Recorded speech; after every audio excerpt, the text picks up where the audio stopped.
आप देख रहे हैं रेड लाइन इस्लामाबाद स्टूडियो से। 2024 का आखिरी प्रोग्राम है और कल जब ये रिपीट में चल रहा होगा तो 2025 का आगाज़ हो जाएगा। आज के प्रोग्राम के अंदर हम 2025 में जिस किस्म की सियासी बातचीत होनी है उस माहौल का एक अक्स आपके सामने रखना चाहते हैं। उम्मीद ये है कि सियासतदान अपने माजी से सबक सीखेंगे, 2024 से हो या 2014 से हो, और 2025 को मुख्तलिफ बनाने की कोशिश करेंगे। ख़दशा ये है कि 2025-2024 का एग्रीवेटेड रिपीट होगा। लिहाजा मैंने अपनी कुर्सी को जानते बूझते हुए सियासतदानों से परे रख लिया है ताकि कहीं ये इल्ज़ाम न लगे, जो कि हमारे एक पार्टिसिपेंट मोतबर, जिनका तारफ़ मैं भी करवाता हूँ, हम पर लगाते हैं कि हमारी कारोबारी मजबूरी है कि हम लोगों को लड़वा के आई बॉल्स लेते हैं। तो मैं तो परे होकर बैठ गया हूँ।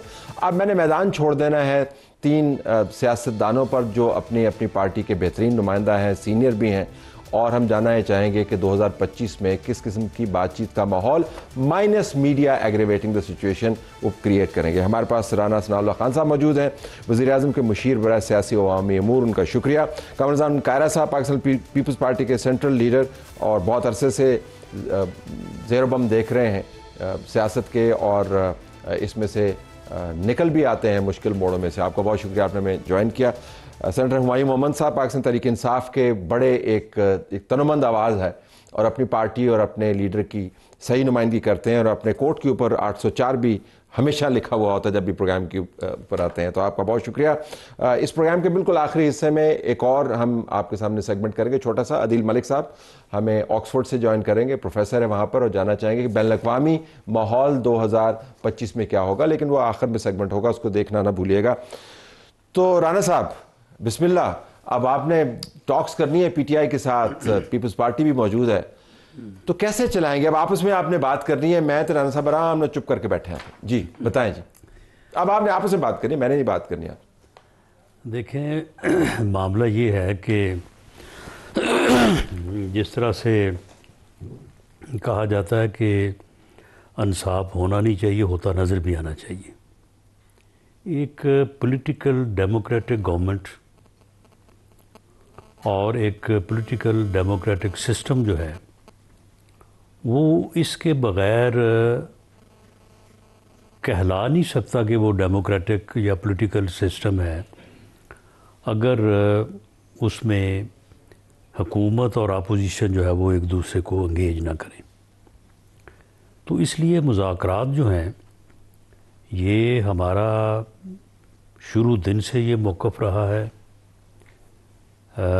पीटीआई या इमरान खान साहब 2014 के धरनों से जब से उन्होंने अपनी एक जो है वो भरपूर सियासत का आगाज़ किया, पहले से भी था, लेकिन वहाँ से फिर उनका एक नया दौर जो कि आज तक जारी है वो शुरू होता है। तो हम उस वक्त भी मुज़ाकरात चाहते थे, मुज़ाकरात के हक़ में थे, मुतअद्दिद बार इस बारे में बात करते रहे हैं। जब हम अपोजिशन में थे उस वक्त भी on the floor of the house the then opposition leader मियाँ शहबाज शरीफ साहब और बिलावल भुट्टो जरदारी और रिकॉर्ड है तारीख वाज़े, वो आपके सामने बैठे मुज़ाकरात करें ना आप। हाँ, उन्होंने उनको बताया ना आपने एंगेज कैसे करना है। नहीं देखें, उस वक्त भी हमने मुज़ाकरात की दावत दी। ये गवर्नमेंट में थे, आज नहीं, मामला ये है कि आज तक वो अनकारी थे। अब ये पहली मरतबा 2 जनवरी 2025 को होगा कि वो मुज़ाकरात के लिए जो है वो हमारे साथ बैठेंगे, और पिछली मीटिंग के हवाले से वो इन ब्लैक एंड वाइट हमें देंगे कि उनके मुतालबात क्या है। उनके मुतालबात का हम उनको उसी सूरत में यानी लिख पढ़ के उनको जो है वो जवाब देंगे। उसके ऊपर फिर जो उनका मुतालबा होगा, जो हमारा जवाब होगा, उसके ऊपर मुज़ाकरात होंगे, उसके ऊपर बात होगी। उस बात के नतीजे में अगर कोई सेटलमेंट होती है तो बहुत अच्छी बात है, लेकिन ना भी हो तब भी मैं एक सियासी कारकुन के तौर पे समझता हूँ कि मुज़ाकरात का होना, मुज़ाकरात का आगाज़ होना, मुज़ाकरात भी टेबल पे बैठना बज़ाते ही एक कामयाबी है और एक मेजॉरिटी है इन बिटवीन पॉलिटिकल पार्टीज। अच्छा मोहन साहब, आप बराह रास्त राना साहब से बात करेंगे। मुझे आप समझे कि मैं हूँ ही नहीं यहाँ पे, लेकिन आपसे पहले मैं ज़रा चाहूँगा कि हमें कमरुज़्ज़मान कारी साहब दोनों अतराफ बताएं कि इनको क्या करना चाहिए मुज़ाकरात। अब टेबल लगा हुआ है ना, क्या करना चाहिए? इधर भी बताएं उधर भी बताएं। तलत साहब, एक तो मुज़ाकराती अमल शुरू हुआ, शुक्र है। राना साहब ने उसकी तफसील बयान कर दी कि हम तो पहले दिन से ये कह रहे हैं, और मेरी जमात का बड़ा वाज़ेह मौक़िफ़ है कि डेमोक्रेसी डायलॉग से चलती है, डेडलॉक से नहीं। जो अथॉरिटेरियन मिजाज से डेमोक्रेसी नहीं चलती। हमारे यहाँ डेमोक्रेसी भी स्ट्रगलिंग डेमोक्रेसी है ना, कोई इस्टेब्लिश तो नहीं अभी पूरी तरह हुई। हमारे मिजाज डेमोक्रेटिक नहीं है, हमारी सोसाइटी डेमोक्रेटिक नहीं है। तो हम अनफॉर्चुनेटली हमारा जो पैरामीटर हमने रखा हुआ है ना बैरोमीटर रखा हुआ है, वो ये है कि जो एस्टेब्लिश्ड एंड वेस्टर्न डेमोक्रेसीज हैं उस तरह हमारी परफॉर्मेंस क्यों नहीं है। हमारी सोसाइटी कहाँ खड़ी है उसको हम नहीं देख रहे। लेकिन 2024 हो 2023 हो, हमारी पॉलिटिक्स ने या जो political structure, administrative structure of the country है, इसको पॉलिटिक्स ने हाईजैक किया हुआ है। अब पॉलिटिक्स की कई शक्लें हैं, 2024 भी हाईजैक था। बावजूद इसके कि हुकूमत ने पिछले मुश्किल तरीन हालात में बहुत सारे चैलेंजेस का सामना किया, कुछ डेवलपमेंट भी हुई, ग्रोथ भी हुई। ये ठीक है, आप कह सकते हैं कि उतनी नहीं है जितनी होनी चाहिए। गवर्नमेंट के पास उसके बहुत सारे जवाब होंगे कि क्यों उतनी नहीं है, लेकिन एक दुरुस्त सिम्मत है। अब अगला साल क्या होगा? अगला साल फिर इसी का हाईजैक होगा मेरी नज़र में। और क्यों होगा? अगर तो ये हुआ कि ये जो इस वक्त गवर्नमेंट अपोजिशन मुज़ाकरात है, इसके कुछ सक्सेसफुल नतीजा निकल आए और गवर्नमेंट और अपोजिशन में कुछ ठंड हो जाए, तो फिर हम ग्रेजुअली पॉलिटिकल प्रोसेस के अंदर कुछ स्पेस ले सकते हैं। एक इधर ही रुक जाएं। ये बात है ना, इसको करवाने के लिए क्या करना है? जरा दो जुमले इनको बता रहे, इन्होंने क्या करना है, इन्होंने क्या करना है? इन दोनों को छोड़िए, इन दोनों ने तो अपने पॉइंट्स देने ना। वैसे मैं भी उसमें शामिल हूँ क्योंकि मेरी जमात भी हुकूमत का साथ दे रही है। लेकिन मैं यहाँ पे अपने तौर पे अपनी राय आपको ये दूंगा कि इन दोनों ने तो अपने अपने एजेंडाज के साथ खेलना है। हाँ, एक अच्छा जज्बा गवर्नमेंट की तरफ। मेरा और आपका काम क्या है, सिविल सोसाइटी का काम क्या है कि हम इन दोनों पे, दोनों अतराफ के ऊपर एक मुस्बत दबाव रखें। तो मुस्बत दबाव दें ना उन पे। मैंने अर्ज किया ना, मुस्बत दबाव बढ़ाएं कि ये वो मुतालबा ना करे जो हुकूमत पूरा ना कर सके। ठीक। और हुकूमत कोई ऐसा बहाना ना बनाए कि ये काम कर सकती है और ना करे।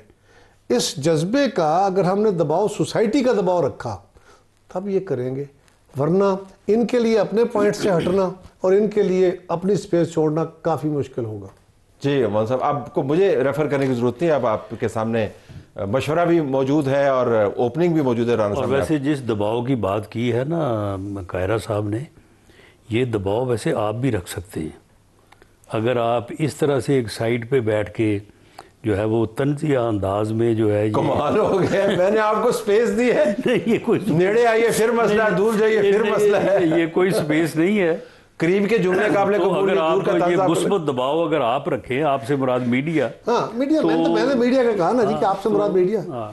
हमने तो कारोबारी मजबूरी भी अपनी खत्म कर दी, हमने रेटिंग के लिए। अब आप बात करें जी आपस में जरा। बिस्मिल्लाहिर्रहमानिर्रहीम, इय्याका नअबुदु व इय्याका नस्तईन। देखें, डायलॉग करने के लिए सबसे पहले दो चीज़ें इंपॉर्टेंट हैं। एक विल, कि आप क्या वाकई चाहते हो कि डायलॉग हो जाए, because where there is a will there is a way. ठीक। अगर हमारा दिल है कि हमने रास्ता तलाश करना है तो आप रास्ता तलाश कर लोगे। अगर आपका दिल नहीं है रास्ता तलाश करने में, तो वो कहते हैं कि फिर बातें हजार हैं। अगर दिल ही न चाहे तो बातें हजार हैं। दिल फिर है आपके ख्याल में? नहीं, मैं आपको एक जनरल प्रिंसिपल बात बता, जनरल प्रिंसिपल मैं अपने दोनों सीनियर पॉलिटिशियंस के साथ डिस्कस कर रहा हूं। वो क्या है कि बाज़ दफ़ा होता है ना, वो कहते हैं कि कासिद के आते आते एक और ख़त लिख रखूं, मुझको मालूम है वो क्या लिखेंगे जवाब में। ठीक है। और आइंस्टाइन कहता है कि अगर हम एक गलत काम करने के बाद जो नतीजा निकलता है, और अगर हम वो गलत काम बार बार करेंगे, तो उससे कोई दूसरा नतीजा निकालने की ख्वाहिश में हमसे बड़ा कोई बेवकूफ़ नहीं है। अल्टीमेट डेफिनेशन ऑफ मैडनेस यही है। मैडनेस है। ठीक है। अब थोड़ा सा हम अपने इर्द गिर्द के जो मुमालिक हैं, जो हमारे साथ हैं, जो हमारे साथ या हमारे बाद आज़ाद हुए थे, और हम उनको और अपने आप को करके देख लें कि हम पहले कहाँ थे फाइनेंशियली और हर लिहाज से, हालांकि हमारे में गलतियां थी, और आज हम कहाँ हैं। उसकी वजह यह है कि हमारा माइंडसेट नहीं चेंज हुआ। पाकिस्तान में जो पॉलिटिकल माइंडसेट है, चाहे वो थ्रू नॉन पॉलिटिकल फोर्सेस है या थ्रू पॉलिटिकल फोर्सेस है which are basically non political way of thinking, उसकी वजह से बेसिक प्रॉब्लम है। उस माइंडसेट को जब आप तक नहीं चेंज करेंगे, जैसे कहते हैं if you change your thoughts you will change your world. ये तो फिर सारा हमारी जिंदगी इसी में चली जाएगी। माइंडसेट चेंज होते होते और 2 तारीख लगी हुई है डॉक्टर साहब, इसके ऊपर टेबल लगा हुआ है, बंदे बैठे हुए हैं, डिमांड दें। देखिए माइंडसेट ये है, मैं आपको सिंपल सी बात, माइंडसेट हमें ये काम करना है कि अगर मैं एक गलती करता हूं और मैं youngest of all the politician हूं, मैं गलती करता हूं, सो बजाय इसके कि ये सीनियर पॉलिटिशियंस जो इस गलती को 2-3 दफा दोहरा के उसको भुगत चुके हैं, ठीक, तो इनको बजाय इसके कि मुझसे लड़ने के, इनको मेरे साथ अगर मैं ना भी बैठना चाहूं, मैं जरा जिद्दी हूं, ना भी बैठना चाहूं, इनको चाहिए कि ये उस काम को ना रिपीट करे जो इन्होंने पहले रिपीट किया था। वो कहते हैं everybody deserves a second chance. ठीक है, हर चीज है। अब सवाल यह है कि 2 तारीख के बाद क्या, अगर कोई ऐसी चीज है, मतलब जैसे कायरा साहब ने कहा कोई ऐसा डिमांड है और कायरा साहब अपने आप को उनसे अलग नहीं कर सकते, मतलब ये बड़ा आसान है कि हम इनको और इनको नहीं, कायरा साहब दे आर एट पार्ट, ठीक है। अच्छा, उसमें सिंपल ये हमारा देखिए पॉलिटिकल अगर देखा जाए 2 हैं और ये दोनों भुगत चुके हैं 1980s में और 90s में, ये दोनों भुगत चुके हैं। वो हैं पॉलिटिकल प्रिजनर्स। ठीक है, पॉलिटिकल प्रिजनर्स को अगर आप डिफाइन करते हैं तो जिस तरीके केसेस हुए, जैसे हमारे दौर में भी बात गलत केसेस हुए और मैं उसका इतराफ करता हूं कि वो पॉलिटिकल मोटिवेटेड थे, होंगे उस किस्म की चीजें, और हु अदर देन राणा साहब और ये वो समझते होंगे इन चीजों को, ठीक है। उससे पहले भी, बहुत पहले भी राणा साहब के साथ जिस तरीके से हुआ था पीपल पार्टी के दौर में, वो भी ठीक नहीं था। बहुत सारी चीजें हुई है, या मुशर्रफ के दौर में हुआ था, बहुत सारी सियासी कैदी हैं जो उनसे आगाज करना चाहिए। उनमें अच्छा, उनमें बहुत सारे ऐसे हैं जो कि पाकिस्तान के कानून के तहत वैसे ही उनको बेल मिल सकती है। ये आसान है, डुएबल है, क्योंकि वो CRPC 497 सब क्लॉज 1 के अंडर आते हैं। आप वहां से स्टार्ट करें। अच्छा, इधर रुक, कॉन्फिडेंस बिल्डिंग मेजर तो CBM राणा साहब, ये वैसे पॉलिटिकल प्रिजनर्स तो आप रिलीज कर सकते हैं। You had a sentence to say, जरा राणा साहब को रिस्पॉन्ड करने दो। ये तो आसान काम है सर। देखें, इसमें मामला ये है कि इनकी बुनियादी डिमांड ये हो सकती है, वैसे तो जब तक 2 जनवरी की मीटिंग में ये अपनी तरफ से कोई चीज़ पेश ना करें, मुझे उसके ऊपर गेस या जो है वो अपने तौर पे प्रीएम्प्ट नहीं करना चाहिए। लेकिन इनकी ये डिमांड हो सकती है सियासी कैदियों की रिहाई। ठीक, वो कर दी उन्होंने। यानी जो जिन लोगों को ये कहते हैं कि वो इनके यानी नज़र में या इनके मौक़िफ़ के मुताबिक सियासी कैदी हैं, उनको रिहा किया जाए। इसके जवाब में हमारी तरफ से ये बात हो सकती है, मुकहतमी बात मैं नहीं कर रहा, कि उन सब को हम सियासी कैदी नहीं समझते या उस कैटेगरी में वो फाल नहीं करते। मैं ये भी नहीं कहता कि उनमें कोई भी सियासी कैदी नहीं है, कुछ उनमें सियासी कैदी भी होंगे। दूसरा ये है कि हमारी डिमांड ये होगी या है कि मौजूदा जो सिस्टम है उसको जो है वो स्मूथ चलने का मौका दिया जाए, और ये ऐसे हंगामों जो कि 24 नवंबर या 26 नवंबर को किया गया, या इससे पहले भी एक अटैम्प्ट हुई, ये चीज़ें जो है वो ना की जाए। अगर एहतजाज करना है तो उस एहतजाज के कुछ असूल बैठ के तय कर लिए जाएं कि जी एहतजाज होगा, उसकी ये नोयत होगी, ये लाइन होगी, ये क्रॉस नहीं होगी, कहाँ पे करना है, किस तरीके से करना है, सारा कुछ लिखत पढ़ा उसकी मुकम्मल हो, तो निज़ाम को चलने दिया जाए। ये दोनों चीज़ें जो हैं, इनके ऊपर अगर साइमल्टेनियसली बात हो तो मैं समझता हूँ कि इसमें पेशरफ्त हो सकती। लेकिन प्रैक्टिकली कायरा साहब, आप इनकी तरफ से फिर फहरिस्त आएगी ना, फिर आप उसको मार्क करेंगे। पहली बात तो ये है कि इस प्रोग्राम के अंदर बैठ के तो मुमकिन नहीं है कि ये अपना एजेंडा दें और राणा साहब उसको रिप्लाई करें पूरी तरह, इसलिए ये होना भी नहीं चाहिए। अगर इन्हें पता भी हो, हम तो इसी प्रोग्राम के अंदर जो बात हो रही है उसी को एजेंडा में सफर कर रहे हैं। सपोज करें कि ये एजेंडा है। अच्छा, तो फिर फेरिस्त इनकी तरफ से आएगी। गुजारिश है कि शराइत के साथ मुज़ाकरात नहीं हुआ करते।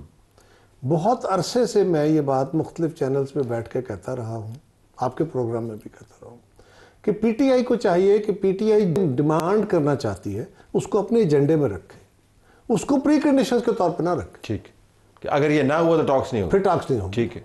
और इसलिए कि फर्ज करें मैं और आप डायलॉग कर रहे हैं और मैं कुछ शराइत रखता हूँ और वो शराइत आप सारी कर लेते हैं या 70 या 60% पूरी कर देते हैं और आप मजाक और आप एक तरफ अब आप तो करते हैं कि मैं भी उसी तरह रिस्पॉन्सिबल बिहेव और मैं पीछे हट जाता हूँ, तो फिर आप क्या करेंगे? तो सिर्फ ये कहने में बड़ा खूबसूरत है, प्रैक्टिकली देखना ये है कि हाँ आप अपना एजेंडा रखिए, गवर्नमेंट भी उसको रिप्लाई करेगी। ये तो नहीं है ना कि एक सवाल जैसा आएगा गवर्नमेंट वो बताया उन्होंने कि कुछ पॉजिटिव गवर्नमेंट पॉजिटिव करेगी। गवर्नमेंट पॉजिटिव क्यों करेगी? 2018 से हम ये बात बार बार कर रहे हैं कि डायलॉग के बगैर रास्ता नहीं है। तलत साहब आपको याद होगा ना कि 2023 में डायलॉग शुरू हुए जी, उस वक्त भी कमेटी बनी थी, खान साहब की इमा पे बनी थी, फिर सुप्रीम कोर्ट उसमें आ गई। सुप्रीम कोर्ट को हमने तरला भी किया कि जनाब आप मेहरबानी करें ना आए। नहीं कह रहा साहब, उस कमेटी ने का फैसला हो गया था। मैं वही अर्ज करने लगा हूँ कि सुप्रीम कोर्ट दरमियान में आई, हमने कहा जी आप इस पे ना आए। सुप्रीम कोर्ट ने 1 हफ्ते का टाइम देके मैं पाबंद कर दिया, तलवार लटका दी ऊपर। मैंने कहा उस वक्त भी मैंने कहा था तो सुप्रीम कोर्ट का तब आपने हल तलाश कर लिया था? नहीं, सुप्रीम कोर्ट का हमने कहा वो हल कोई नहीं है जी, वे फॉरवर्ड ही है। सो सवाल ये है कि उस वक्त भी हमने कहा था कि सुप्रीम कोर्ट ने वीटो पावर दे दिया खान साहब को, लेकिन 2 मई, 3 मई और 6 मई ऐसी डेटें थी ना तकरीबन। इन डेट्स में मुलाकातें हुई, मीटिंग्स हुई सेनेट के हाल में, और वहाँ पे ये तय हो गया राणा साहब उसको सेकंड करेंगे। आपको पता वो ओपन है सारा कुछ। मुतालबा क्या था कि पूरे मुल्क के अंदर इलेक्शन एक दिन होना चाहिए। ये पंजाब और केपी का इलेक्शन मांग रहे थे, सुप्रीम कोर्ट कह रही थी जल्दी कराओ, हम कह रहे थे नहीं होना चाहिए। फैसला हो गया कि एक दिन इलेक्शन होगा। फैसला हो गया कि जून में बजट पेश करेगी हमारी गवर्नमेंट, 26-27 जून को बजट पास हो जाएगा। पीटीआई की डिमांड थी कि 30 जून को असेंबली डिसॉल्व करो। हमारी तरफ से था कि जुलाई के 15 को या किसी तारीख को कोई डेट रख लेते हैं। इस हद तक चीज़ें क्लोज हो गई थी। खान साहब की तरफ से मैसेज आया, फ़ोन आया और उसके बाद वो मुज़ाकरात रुक गए। उसके नतीजे में क्या हुआ, 6 जून जो ये 6 मई है, फिर 7 और 8 गुजरा और 9 मई। 9 मई ने न सिर्फ इनके पाँव में रस्सियाँ डाल दी, हुकूमत और हमें भी फंसा दिया, इदारों को भी फंसा दिया। वो एक ऐसी बदनुमा हमारे लिए एक अजाब बना। अब उसके आप चीज़ों से निकल नहीं सकते, अब फिर रास्ते निकालने हैं। तो ये जो माजी वाला रवैया है, इससे उठना पड़ेगा, इससे बाहर निकल के कोशिश करनी पड़ेगी। हुकूमत को तो ये बात सूट करती है ना कि चीज़ें ठीक हों। अपोजिशन का नामुल मिजाज ये होता है कि अपोजिशन चीज़ों को ब्लॉक करती है, लेकिन अभी उनको भी सूट करेगा कि चीज़ें ठीक हों। अगर करेगा, अगर ये ख्याल हुआ कि नहीं ट्रंप आने के बाद हमारी सूरत हाल वैसे ही ठीक हो जानी है, तो हमें इनके साथ क्या ज़रूरत है रिलीफ करने। तो अब सेनेटर साहब, अब मामला ये है कि आपने उस तरफ से तो माहौल देख लिया, जो कायरा साहब ने कहा है कि आप टॉक्स के मामले को प्री कंडीशन नहीं करें, टॉक्स चलते रहने दें, उसके अंदर जो मर्जी डिमांड रखते हैं। सर अब जंग हो रही है, दो मुल्क जंग कर रहे हैं, ये ना कहें कि अगर ये नहीं हुआ तो टॉक्स ही नहीं हो। जंग भी चलती रहती है, टॉक्स भी चलती, ये जमानत तो दुरुस्त है, ये जमानत तो होनी चाहिए ना कि आप ये ना कहें कि अगर ये नहीं होगा तो टॉक्स ही नहीं होंगे। टॉक्स चलती रहे, बीच में भले स्टेलमेट आ जाए, कुछ भी आ जाए, लेकिन टॉक्स चलती रहे। अच्छा देखिए, मैं थोड़ा सा कायरा साहब से विद ड्यू रिस्पेक्ट डिफर करूंगा।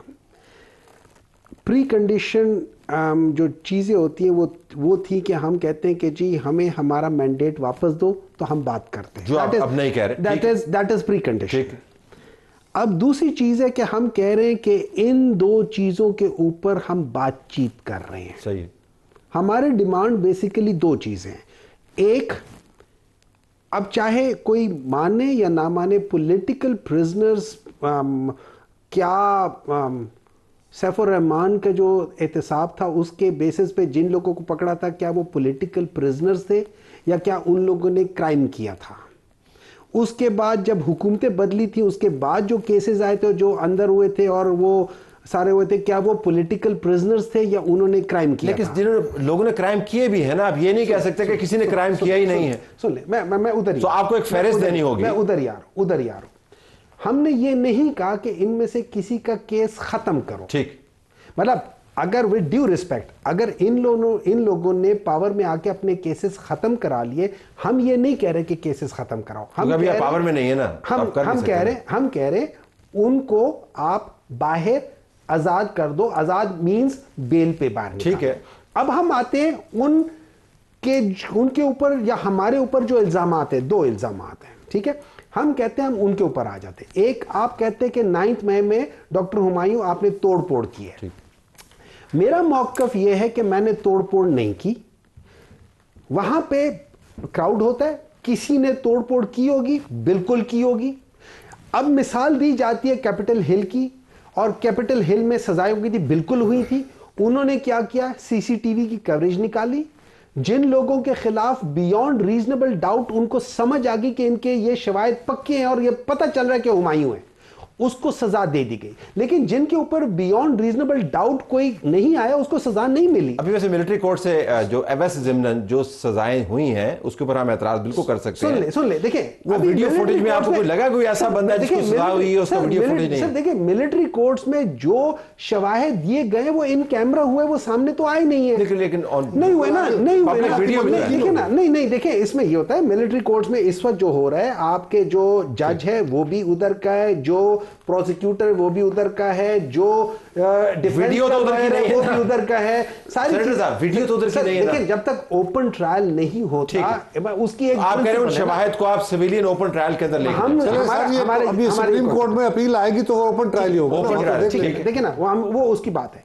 अब मेरा मौकफ ये है कि हम ये कह रहे हैं कि उसके बाद आप उन दोनों चीजों को खोल लो, एक इंडिपेंडेंट जुडिशियल कमीशन बना के उनके ऊपर ओपनली वो बहस। तो 2 बातें हमारे सामने आ गई, इसमें कोई प्री कंडीशन नहीं है। लेकिन एक बात याद रखें, जिस तरीके से हम रेफरेंस दे रहे हैं पिछले सालों की, उसमें अगर हम रेफरेंस देना शुरू कर देना तो फिर मामला खराब हो जाएगा। हमें थोड़ी देर के लिए जो बैक व्यू मिरर है ना, उसको देखने की बजाय जो फ्रंट स्क्रीन है ना, उसके आगे सैफुर रहमान का हवाला आपने दिया, उन्होंने नहीं दिया। देखिए सैफुर रहमान का हवाला आपने हमने तो खान साहब के अपने दौर का हवाला भी नहीं दिया कि जब 3-3 साल तक लोग जेलों में बिठाए गए। राणा साहब से बड़ा कौन सी मिसाल हो सकता है? और तो का हवाला नहीं है, मतलब हमने तो कोई हवाला नहीं। ब्रेक लेते, लेकिन ये राणा साहब 2 चीजें आपके सामने आ गई हैं कि जुडिशियल कमीशन का जो मामला है वो वाकईतन एक इंडिपेंडेंट, ये डिमांड आप मीट भी कर सकते हैं, हमें पता है जुडिशियल कमीशन कैसे काम करते हैं और ये मामला तय हो सकता है। लेकिन पॉलिटिकल प्रिजनर्स के ऊपर हम वापस आएंगे। और आपने ये जो कहा कि निज़ाम को चलने देना चाहिए, इसके अंदर रखना नहीं डालना चाहिए, इसको सेबोटाज नहीं करना चाहिए, उसकी प्रैक्टिकल शक्ल क्या हो सकती है? ब्रेक के बाद। नाज़रीन, टेबल लगा हुआ है, यहाँ पे राना सनाउल्लाह खान साहब मौजूद हैं, कमरुद्दीन कायरा साहब मौजूद हैं, सेनेटर हुमायूं मोहम्मद साहब मौजूद हैं, और हम बात कर रहे हैं बातचीत की जो हमारे ख्याल में पाकिस्तान की सियासत के लिए अहम तरीन चीज़ ऑक्सीजन है। पहले भी थी लेकिन 2025 के अंदर तो इस ऑक्सीजन की अशद ज़रूरत है। राना साहब, जुडिशल कमीशन में तो कोई मज़ायका नहीं होना चाहिए ना? देखिए, इसका मैं जवाब यहाँ पे तो देने की पोजीशन में नहीं हूँ, अमूमी राय अपनी, लेकिन ज़ाती तौर पे या अमूमी राय के तौर पे जुडिशल कमीशन जो है ये हमें बताएं कि किसी फौजदारी केस में जुडिशल कमीशन जो है वो किस लॉ और किस कानून के तहत जो है वो बन सकता है। एक क्राइम कमिट होता है, कोई कत्ल हो, डकैती हो, किसी के घर को आग लगाई गई हो, उसके ऊपर एफआईआर जो दर्ज होती है, अगर उस एफआईआर के ऊपर सुप्रीम कोर्ट के सीनियर जजेस का कमीशन बने और वो उसका फ़ैसला करे कि कौन गुनाहगार कौन बेगुनाह है, तो उसके बाद फिर उसका ट्रायल कहाँ पे होगा? फैक्चुअल डिटरमिन करते हैं क्या हुआ, क्या हुआ तो वो तो ऑफेंस कमिट हुआ ना, वो तो पता सबको, वो तो पता है। बात बड़ी देखें ये मामला जो हैं, ये जब इनकी जो मुअज़्ज़ज़ मुज़ाकराती टीम है, जब वो मामला हमारे सामने रखेगी, उसका हम बिल्कुल कानून और आइन के मुताबिक इनको जवाब देंगे।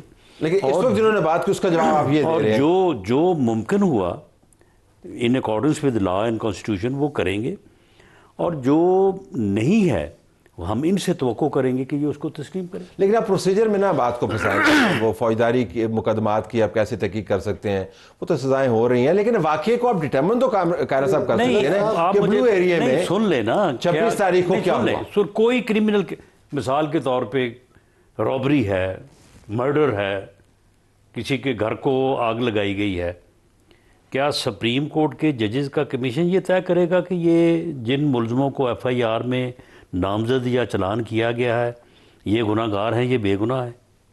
Is it possible? क्या आपका जो मौजूदा कानून या जो प्रोसीजर्स हैं वो इस बात का जवाब देते हैं, इसकी इजाज़त देते हैं? देखिए, कमीशन बनते हैं किसी फैक्चुअल पोजीशन के ऊपर, वो ये हमें बताएं कि ये किस पोजीशन के ऊपर बनाना चाहते हैं। पहले सब एक तो ये है कि इलेक्शन के ऊपर एतराज़ था। ठीक, इलेक्शन कमीशन ने जो भी रिजल्ट दिए उसको उन्होंने नहीं माना, कुछ को माना कुछ को नहीं माना। KPK में ठीक है, बाकी जगहों पे नहीं ठीक। अच्छा, उसके ऊपर उसका फर्स्ट कोर्ट क्या थी, फर्स्ट उसका जो अपील होनी थी वो होनी थी, आपने ट्रिब्यूनल बनाए। ट्रिब्यूनल के ऊपर एक बड़ा लंबा पहले लिटिगेशन हुई, तो लिटिगेशन भी PTI की तरफ से हुई, गवर्नमेंट ने बना दिए। इनका एतराज़ ये था कि रिटायर्ड जजेस पे मुश्तमिल कमीशन जो बनेंगे वो गवर्नमेंट की मर्जी के फैसले करें। ये जनरल ये अजम्पशन थी। अच्छा, फ़र्ज़ करें अगर ऐसा होता कि ये कमीशन को चलने देते, उन ट्रिब्यूनल के अंदर जाते और जो फैसला होता अल्टीमेटली वो जाके सुप्रीम कोर्ट में जाने थे ना। अगर वहाँ से नीचे को डंडी बजती तो ऊपर जाके तो पता चल जाता। सो आज तक वो फैसले हो चुके होते। अगर वो डिले हुए हैं तो उस डिले का भी जिम्मेदारी देखनी चाहिए ना कि कहाँ से हुई, और नुकसान भी इनको नुकसान भी इनको हुआ। मैंने कहा सुप्रीम कोर्ट, मैं ओपनली कह रहा हूँ कि सुप्रीम कोर्ट तो उस वक्त इनको फेवर कर रही थी, बज़ाहिर नज़र ये आ रहा था। और अगर नीचे से राना साहब और हम मिलके कोई जो ट्रिब्यूनल थे उनके साथ कोई गलती करा लेते तो ऊपर जाके तो ठीक हो जाती। अपील हाई कोर्ट में जानी थी, उसके बाद सुप्रीम कोर्ट थी। तो मामला बहुत सारे फोरम्स थे, उनको जानबूझ के अवॉइड किया गया और इतना उस पर डिले हुआ कि अब मुतालबा यह है कि जुडिशल कमीशन बनाया जाए। जुडिशल कमीशन पर राना साहब की बात दुरुस्त है। यहाँ 26 नवंबर को जो कुछ हुआ, अब फैसला ये होगा कि जी क्या हुआ। पहले तो फिर साथ ये भी फैसला होगा ना कि जब कानून तोड़ने के लिए खान साहब ने फैसला किया कि जाके संजानी में जलसा करो, तो फिर किसने कहा था कि यहाँ आगे करना है? अगर मुझे एक छोटी सी गुजारिश करें दे, बड़े मामलात में ये जो इनकी तरफ से बड़े ही संजीदा इल्ज़ामात लगते हैं, ये कत्लेआम की बात करते हैं, ये डायरेक्ट फायरिंग की बात करते हैं, ये हॉस्पिटल्स की बात करते हैं, उसमें लोग जो हैं वो इतने थे कि डॉक्टर्स जो है ना बगैर एनेस्थीसिया के ऑपरेशन कर रहे थे, संजीदा इल्ज़ामात है। इसको तो वो कर सकता है कमीशन के नहीं। तलत साहब, सवाल ये है कि उस मामले को सब्सटेंशिएट तो होना चाहिए ना कहीं। आप लोग तो न्यूट्रल है ना, मीडिया तो न्यूट्रल है ना। हम तो बिल्कुल परफेक्ट न्यूट्रल है ना। आपके पास सारी फुटेजेस मौजूद है, आपके रिपोर्टर्स मौजूद थे, आप सब कुछ जानते हैं। यार एक इल्जामात की बारिश है। 12:15 बजे वैसे इस जगह से गया था उस रात। दूसरी बात यह है कि वहाँ अगर सुप्रीम कोर्ट या हाई कोर्ट के जज साहब बैठ के ये फैसला कर देते हैं कमीशन कि तलत हुसैन और कमर जमान दोनों उस जगह पे थे, आग लगा रहे थे और उन्होंने, हमने देखा ये फैसला है, उसके बाद ट्रायल और इन्वेस्टिगेशन तो फारग हो गई ना। फिर वो तो नहीं हो सकता, फिर वो तो हतमी तौर पे हम दोनों सवार हो जाएंगे। सेनेटर साहब, लेकिन फिर जस्टिस का तकाजा पूरा नहीं। लेकिन ये बात भी इनका हक है, करें। उसका गवर्नमेंट जवाब देगी, लेकिन जज्बा यही हो कि जो हो सकता है वो किया जाए। तो दूसरी, इसके साथ 2 शर्तें इनको भी पूरी करनी है, जो शराइत नहीं है लेकिन कुछ ऐसी चीजें हैं, तवक्कुआत है। जिस तरह आप कह रहे हैं ना कि एक माहौल ऐसा बनाया जाए। आप PTI के सोशल मीडिया को अपना जो इस वक्त एक बम्बार्डमेंट है, जिसको हम नेगेटिव कह रहे हैं, मैं उसको ज़्यादा तल्ख नहीं कहता, उसको रोकना होगा। उसको कम से कम मुनासिब अल्फाज में लेके आना होगा एक्चुअल मीडिया, और इसको रोक सकते हैं। इसको इमरान खान साहब रोक सकते हैं। पाकिस्तान के अंदर से भी और बाहर से भी जो कुछ हो रहा है, अगर वो नहीं रुकेगा तो ये कंडूसिव एटमॉस्फेयर नहीं बनेगा। KP के चीफ मिनिस्टर को तो आपको तीसरी आज भी उन्होंने जो कुछ कहा है वो कमाल है। और एक सिविल नाफरमानी, आप सोचे तो सही ना कि आप एहतजाज करने जा रहे हैं। सिविल नाफरमानी तो बगावत का आगाज है। You are not attacking the government. आप कह रहे हैं कि हम स्टेट को रेवेन्यू नहीं देंगे, हम बैंकों को पैसे नहीं देंगे, हम यूटिलिटी बिल्स नहीं देंगे। You will start from here, यहां से आगाज करके फिर आप बंदूक उठाते हैं। सिविल नाफरमानी आप गैर मुल्की अकाम के खिलाफ करते थे, अपने इस सारे नोमेनक्लेचर को तो ठीक करें। ये थोड़ा सा ये आपको ये टेढ़ी लाइनें सीधी करके जाना होगा टॉक्स के अंदर। ये एतमाद साझी तभी होगी। इस तरह है कि अभी राना साहब ने भी अपने दोनों सेगमेंट्स में आइन कानून का जिक्र किया और कायरा साहब ने भी अपने उसमें दोनों सेगमेंट्स में आइन और कानून का वो किया। हम किस आइन की बात कर रहे हैं जिसके बारे में अभी कायरा साहब ने ये कहा था कि इन बातचीत जब हो रही थी 2023 में उसमें मई के शुरू में, और उसमें हमारी ये डिमांड थी कि 2 प्रोविंसेस में हम इलेक्शन नहीं होने देंगे। क्या वो आइन के मुताबिक बात हो रही थी? आइन तो आपका कहता है आर्टिकल 224 उसका सब सेक्शन ए जो है वो तो कहता है कि जो भी असेंबली अगर डिसॉल्व हो जाती है उसका विद इन 90 डेज। वो तो नजरिया अशद जरूरत था ना। नहीं देखिए, जो अब आपकी कोई सोशल मीडिया अटैक आपकी मजबूरी तो नहीं है ना। एक मिनट है allow me please allow me. वो सिंपल आइन की नाफरमानी है और आइन से इनहराफ है। नंबर 2, आर्टिकल 220 कहता है कि जब आप कहता है वो कहता है कि एम्पावर करता है, एम्पावर नहीं करता, वो एक्चुअली गवर्नमेंट को इंस्ट्रक्शन देता है कि उन लोगों ने उसको ये इलेक्शन कमीशन को हर वो चीज़ देनी है जो इलेक्शन कमीशन के पास ज़रूरत है कराने के लिए इलेक्शंस। कहता है कि ये ज़रूर करो। आज as we sit in your programme, हम टेबल पे 3 पॉलिटिशियंस बैठे हुए हैं और आप उस तरफ बैठे हुए हैं। आज भी जो सेनेट है वो ड्यूली फॉर्म नहीं है एज पर आर्टिकल 60 उसकी वजह क्या? कॉन्स्टिट्यूशन ड्यूली फॉर्म नहीं है, जो मर्जी बजाओ sir, allow me, duly form नहीं है, जो मर्जी बजाओ नहीं वजह हमें वजह में जाना होगा। उसके लिहाज से आपका चेयरमैन का इलेक्शन नहीं हो सकता, आपका प्रेसिडेंट का इलेक्शन नहीं हो सकता। नहीं, ड्यूली फॉर्म क्यों नहीं है? क्योंकि एक जगह पे सेनेट के जो वो इलेक्शंस है वो नहीं हुए। और वो क्यों नहीं हुए? क्योंकि उस जगह आपने मेमोरान से हलफ नहीं लिया ना, जिससे मर्जी भी जिससे मर्जी है ना। देखिए जो मर्जी है वहां नहीं हुआ, बाकी जगहों पे भी इसी तरह ही है। देखिए हमने इस लिहाज से करना है। नंबर 2, हम होता क्या है, हर कॉन्स्टिट्यूशन में अगर आप पढ़े ना उसमें लिखा होता है एज पर द कॉन्स्टिट्यूशन और लॉ। अब ये लॉ का जो एक लफ्ज डाला गया ना उसमें हम क्या करते हैं, आप सीधी मुझे जरा ये बात उनकी तरफ से साहब एक छोटा सा, एक मेरे भाई ने दोनों पे कहा कि हमने किस आइन की बात की है। जो इन्होंने आर्गूमेंट किया कि हमने 2 असेंबलियों का इलेक्शन नहीं कराया था और हम अड़ गए थे, हाँ ये बात दुरुस्त है अपनी जगह। सवाल ये है कि उसके ऊपर सुप्रीम कोर्ट का एक फैसला आया, ये सुप्रीम कोर्ट में गए, सुप्रीम कोर्ट का एक फैसला आया, हम भी सुप्रीम कोर्ट में गए थे रिव्यू में, और फिर सुप्रीम कोर्ट ने ही जस्टिस बंदयाल साहब के बेंच ने ये कहा था कि जाइए 1 हफ्ता हम आपको देते हैं, 1 हफ्ते में बैठ के आप कोई रास्ता निकालिए, अगर कोई और डेट आ गई तो बिस्मिल्लाह, नहीं तो जो खान साहब कह रहे हैं वही डेट होगी। ये मामला तो सुप्रीम कोर्ट में था, सुप्रीम कोर्ट की जजमेंट थी, हम तो अदालत में गए थे। अच्छा, मैं आइन और कानून डेट नहीं आए ना, जब डेट नहीं आई तो फिर खान साहब देखिए हम वापस इसके ऊपर नहीं, फिर देखिए ना, फिर सुप्रीम कोर्ट का डिसीजन है, अगर और डेट नहीं आती अगर आपने टॉक्स के लिए माहौल बनाना है तो हुकूमत के भी हाथ तगड़े करने होंगे। ये जो बम्बार्डमेंट का जिक्र हुआ, अच्छा मैं उस पे आ जाता हूँ, सिविल नाफरमानी का जिक्र हुआ, ये लाइन तो सीधी करें ना। मैं सोशल मीडिया पे आ जाता हूँ। देखिए सोशल मीडिया इज समथिंग, मैं एक्चुअल की बात कर रहा हूँ, छोड़ दें, आपकी इजाजत से छोड़ दें, अकाउंट्स हैं, आप बात करें अपने चीफ मिनिस्टर की जो वो बातें कर रहे हैं। आप इमरान खान की हमशीरा की बात करें जो कह रहे हैं कि मुक्का लहराते हुए वो जेल से निकलेंगे। But I am saying is के आपका हक बनता है। नहीं, सिर्फ इतना नहीं है, लहराते हुए ऐसे नहीं है। सोशल मीडिया इनके अपने कंट्रोल में है, जो उसके वॉलंटियर से हट के लोग हैं खराब करें उनको छोड़े, आपके उनको तो रोक सकते हैं। आप इमरान खान के अपने अकाउंट से क्या क्या ट्वीट क्या क्या हो रहा है? सर देखिए मैं एक बात बताता हूँ, उसको तो रोक लेना। मैं आपको एक चीज बताता हूँ, सोशल मीडिया नहीं, कम से कम उसको सॉफ्ट कर ले, सोशल मीडिया मुनासिब अल्फाज कर ले। देखिए इस तरह है, मुश्किल हो जाएगा, रोक नहीं पाएगा। देखिए इस तरह है कि सोशल मीडिया जो है ना उसमें 2 किस्म की चीजें हैं।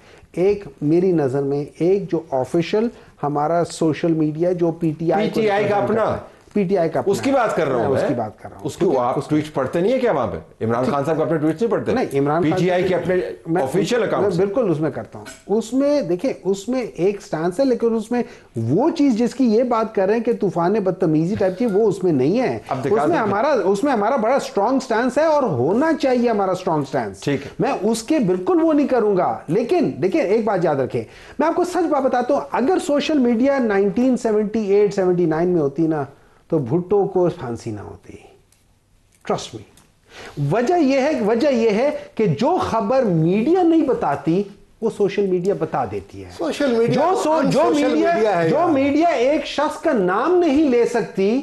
किस शख्स का?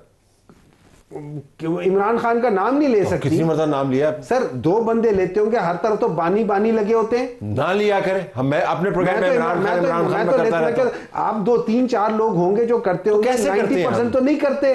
देखिए तला साहब, आपको भी पता है, मुझे भी पता है, so let's not try to defend. मुझे नहीं पता, आपको बिल्कुल पता है, मुझे अपने प्रोग्राम का पता है भाई। इसका मतलब है you are not well informed ना सर। तलत साहब, सवाल ये है कि ये social media is no more social media, this is unsocial media. बिल्कुल, ये झूठ ज्यादा बोलता है। सोशल मीडिया का नाम सोशल मीडिया। राणा साहब का झूठ बोलते हैं। राणा साहब आप झूठ बोल रहे हैं। राणा साहब आपकी टुवर्ड्स द एंड आपकी तवक्को क्या होगी कि मुवाफिक माहौल बनाने के लिए कुछ क्या किया जाए पीटीआई से, मुवाफिक माहौल बनाने के लिए?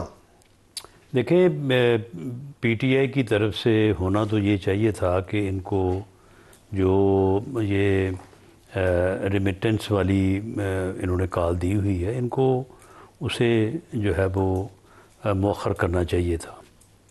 दूसरा ये है कि कम से कम जो कमेटी के मेंबरान हैं, जो कि अली अमीन गंडापुर साहब उसके मेंबर हैं, उन्हें तो ऐसी बात कम से कम नहीं करनी चाहिए कि जी अब या ये रहेंगे या हम रहेंगे।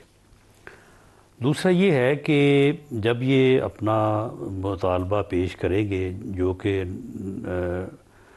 यानी नज़र आ रहा है कि ये जुडिशल कमीशन का मुतालबा करेंगे और जो इनके लोग जेल में हैं उनकी रिहाई का मुतालबा करेंगे, तो उसके जवाब में जो हम इनसे सवाल करेंगे, तो उसके बाद फिर इसके ऊपर जो है वो डिस्कशन और बहस होगी। लेकिन कम से कम इनको इस बात की तो यकीन दहानी साथ करवानी होगी कि अगर इनके साथ इस मामले में कोई रिलीफ जो है वो दिया जाता है, तो फिर ये तो नहीं हो सकता कि अगले दिन आके जो है वो जो लोग रिलीफ लेके आए अगले दिन ही वो सरों पे कफन बांध लें और चल पड़ेंगे जी अब या आप नहीं है तो या हम नहीं है। स्पेस को एनहांस, तो ये सारी चीज़ें जो है, ये सारी चीज़ें डिस्कशन में आएंगी। लाइक 30 सेकंड्स में क्लोज करना। इससे ज़्यादा सवाल ये है कि मुज़ाकरात के अंदर ना बिट्स एंड पीसेस में फैसले नहीं होते। ठीक, आपने कंप्रिहेंसिव डिस्कशन करनी है, फिर उसके ऊपर आपने करना है 1 2 3 4 ये हमने एक्शनेबल पॉइंट्स है, ये काम करने हैं। अगर आप ये कहें ना जी कि पहले ये कर दे फिर देखेंगे, तू ये कर दे ये देखेंगे। हमने आपके दफ्तरों के सामने ये तारुल कादरी साहब से मुज़ाकरात किए थे और हमने उनसे कंप्रिहेंसिव एक प्रोग्राम बना के कि ये हम कर सकते हैं, आइए साइन कीजिए, हम करने को तैयार हैं। लेकिन उसके बाद फिर फर्दर मुतालबात नहीं होते। ठीक, देखिए मैं सिर्फ 30 सेकंड्स के अंदर देखिए, अभी राणा साहब ने बिल्कुल सही कहा है कि उन्होंने कहा है कि या हम रहेंगे या नहीं रहेंगे। लेकिन मुझे 2022 में राणा साहब की एक बात आज भी है, उन्होंने कहा था ये हमारे एग्जिस्टेंस का सवाल है, या पीटीआई होगी या हम होंगे, और हम इस अपनी एग्जिस्टेंस के लिए हम किसी भी हद तक जा सकते हैं। अगर आप 2022 में इन्हीं राणा साहब के आप अल्फाज मैं बता रहा हूं, नहीं ये सवाल तो आज भी है, ठीक है, ये तो आज भी है, हमने फ्यूचर आज भी है। देखिए अगर हमने फ्यूचर में जाना है ना, अगर हमें फ्यूचर में जाना है, राणा साहब यकीन दहानी नहीं करवाते तो फिर हम राणा साहब देखिए, विद ड्यू रिस्पेक्ट, अगर हम लोगों ने आगे जानना है और ये चीज पीटीआई की बात नहीं है, ये पीएमएलएन या पीपल्स पार्टी की बात नहीं है, ये पाकिस्तान के फ्यूचर की बात है। अगर हम लोगों ने इसको लेकर जाना है तो हम लोगों को एक स्पेस क्रिएट करना पड़ेगा ताकि पॉलिटिकल स्टेबिलिटी आए, और उसके लिए जो एक सबसे इंपॉर्टेंट चीज है वो है free fair, transparent elections, which has never happened. अच्छा, अब वो तीसरा डिमांड आ गया ना अखीर दे विच आके। I have to leave it there. आप तीनों का बहुत शुक्रिया, बहुत अच्छी काविश थी। कम से कम हमने टेबल बिछा के ये साबित किया कि जब आप बात करते हैं तो रास्ते निकल सकते हैं। देखते हैं कि 2025 में ये रास्ते हमें कहाँ पे लेके जाते हैं। अगले सेगमेंट में हम डॉक्टर अदील से बात कर रहे हैं। नाज़रीन, हम आपको इस्लामाबाद से ऑक्सफोर्ड लिए चलते हैं, जहाँ पे हमें डॉक्टर अदील मलिक ने ज्वाइन किया है। माहिर हैं बैनुल अक़वामी अमूर के, एसोसिएट प्रोफेसर हैं ऑक्सफोर्ड यूनिवर्सिटी। डॉक्टर साहब, बहुत शुक्रिया आपने हमें ज्वाइन किया।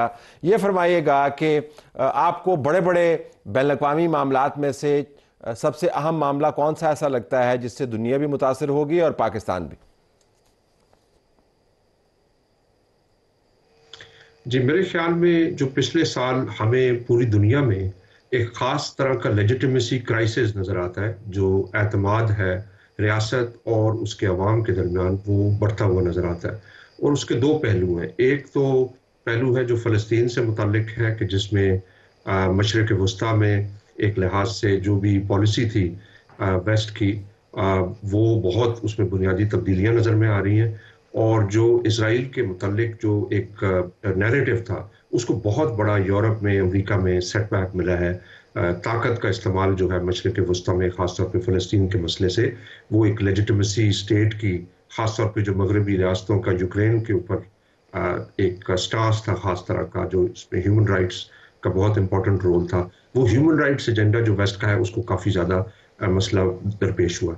दूसरा बड़ा जो एलिमेंट है लेजिटिमेसी क्राइसिस का, वो ये कि रियासत का जो और सिटीजन्स का जो आपस में एतमाद है, वो कम हो रहा है, जिससे एक तरह का जमहूरियत के ऊपर जो फेथ है लोगों का, ख़ासतौर पर नौजवान लोगों का या आम लोगों का अशराफिया के मुतालिक, वो बदल रहा है। उसमें आप देखेंगे कि ट्रंप का जो ज़हूर है वो भी उसी की एक कड़ी है। तो एक तो ये लेजिटिमेसी क्राइसिस है। दूसरा जो मेरे ख्याल में बहुत बड़ा हमारे लिए मसला है वो हमें देखने की ज़रूरत है, जो मशरिक़ वस्ता में जिस तरीके से इराक वॉर के बाद ख़ास तौर पे रियासत जो है कमज़ोर हुई है, इराक में, लिबिया में, और अब जिस तरीके से सीरिया में रियासत काफ़ी कमज़ोर हुई है। और उसके नतीजे में आपने देखा कि जो सीरियन मिलिट्री थी वो तकरीबन डिसबैंड हो गई ऑन द ग्राउंड। तो आपको नज़र आया कि सीरियन मिलिट्री के लिए कोई कॉमन पर्पस नहीं था। तो अब आपको नज़र आ रहा है कि दुनिया में जो बड़ी बड़ी मुसलमान रियासतें जिनके पास कोई मिलिट्री कैपेसिटी है, उसमें अब पाकिस्तान और टर्की रह गया। और ये मुझे लगता है कि ये जो सैलाब है मशरिक़ वस्ता से, वो पाकिस्तान की तरफ फ्यूचर में आ सकता है। हमारे लिए बहुत गहरे असरात हो सकते हैं।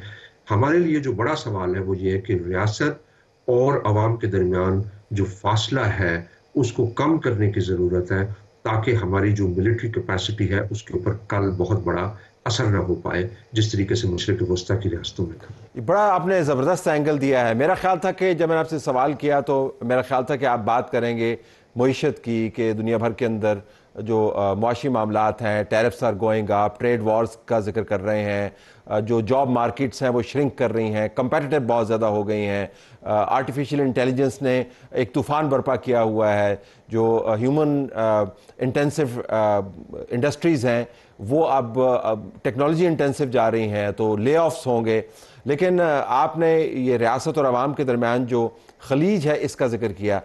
अब इकनॉमिक स्फीयर को कैसे देखते हैं? जो मुआशी मामलात हैं, आप ऑक्सफोर्ड में बैठे हैं, स्किल सेट्स किस किस्म के चाहिए, लोग धड़ाधड़ बाहर जा रहे हैं, वहाँ पर मार्केट्स की डिमांड कुछ और किस्म की है, तो क्या ये भी चैलेंज है हमारे लिए या नहीं?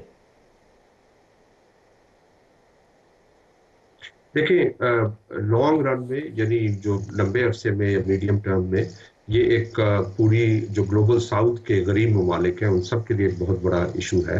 मेरे ख्याल में जो आपको क्राइसिस ऑफ कैपिटलिज्म यानी सरमायादारी का एक बुरहान नज़र आ रहा है, जो आलमी सतह पर इसकी दो बड़े मज़हर हैं। एक तो ये है कि जो शरह नमू है वो बहुत कम हो रही है बहुत सारे मगरबी ममालिक में, लेकिन गरीब ममालिक पे भी उसका असर है।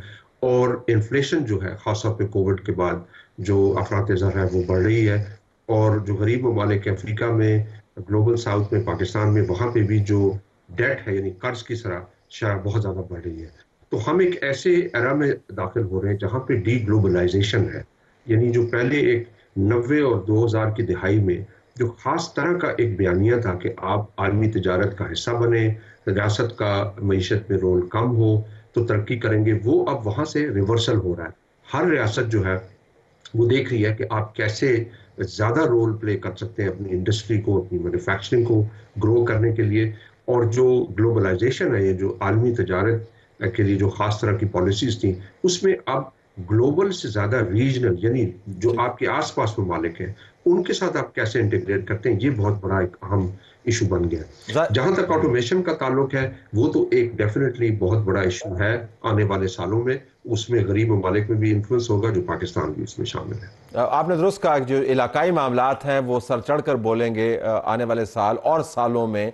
हमने अपने इलाकाई मामलात को कैसे तय करना है, अफगानिस्तान हो, हिंदुस्तान के साथ मामलात हो, मशरिक़ वस्ता भी हमारे इलाके का ही हिस्सा लगता है जहाँ पर बैठे हुए। क्विकली जो माहौलियाती चैलेंजेस हैं जिसके साथ नथी हैं हमारी ज़राअत, उसके साथ नथी है, जिसके साथ नेचुरल कैलामिटीज़ नथी हैं, माइग्रेशन जिसके साथ नथी है, उसको आप कैसे रेट करते हैं? क्या उसका भी असर होगा पाकिस्तान पर?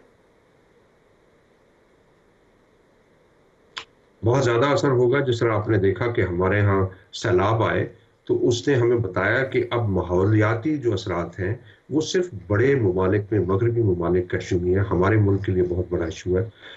इसीलिए अक्सर कहा जाता है अंग्रेजी में कि पाकिस्तान जो है वो एक ग्राउंड ज़ीरो है क्लाइमेट चेंज के लिए। यानी बहुत सारे जो माहौलियाती असरात हैं वो पाकिस्तान उसका के ऊपर डायरेक्ट असर होगा। एक तो ख़ास तौर पे जो सैलाब है उसके हम प्रोन हैं, फिर हमारी पॉपुलेशन बहुत बड़ी है। हमारा जो फॉरेस्ट कवर है दुनिया में 31% होता है, हमारा 5% से भी कम है। और फिर जिस तरीके से बेहंगम तरीके से हमारे शहर बढ़ रहे हैं, हमारी आबादी बढ़ रही है, इससे बहुत ज़्यादा रिसोर्सेज के ऊपर स्ट्रेन आएगा। तो अब जो माहौलियाती तब्दीलियों का असर है वो कोई ऐसी चीज़ नहीं कि जो आपकी बस वहमो गुमान में हो, वो आपके सामने बिल्कुल सामने एक बड़े मसले के तौर पर खड़ी है। और हमें अपना जो डेवलपमेंट मॉडल है, ग्रोथ मॉडल है, आज भी प्राइम मिनिस्टर ने उसका जो 5 E's का जिक्र किया, उसमें जो एनर्जी है और एनवायरनमेंट है, एनवायरनमेंट अब एक सिर्फ वो कंसर्न नहीं जो आप एक पॉलिसी डोनर्स के डॉक्यूमेंट्स में डाल दें कि सब लोग माहौल का जिक्र कर रहे हैं, माहौलियात का, तो हम भी जिक्र कर दें। हमारे लिए उसका बहुत गहरा और डायरेक्ट असर होगा। चुनांचे जो भी हम डेवलपमेंट पॉलिसी बनाते हैं उसमें एनवायरमेंटल असेसमेंट करनी पड़ेगी और दूर रस पॉलिसियां बनानी पड़ेंगी इस मामले में। आपने लीव इट देयर डॉक्टर साहब, आपका बहुत शुक्रिया, आपने हमें ज्वाइन किया। नाज़रीन, हमारी तरफ से यही कुछ इजाज़त चाहते हैं। अल्लाह हाफिज़।